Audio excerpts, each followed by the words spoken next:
Syederalun, sebuah mobil mewah diamuk warga di pinggir jalan. Kejadian tersebut viral di media sosial seperti yang diunggah akun @memomedsos di Instagram.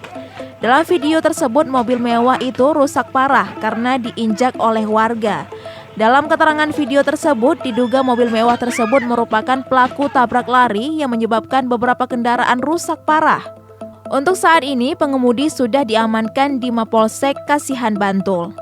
Sebuah video memperlihatkan amukan warga pada mobil mewah berwarna hitam di pinggir jalan. Video itu diunggah berbagai akun di media sosial, salah satunya @memomedsos di Instagram. Terlihat sejumlah warga mengerumuni mobil dan melakukan tindakan hingga merusak mobil.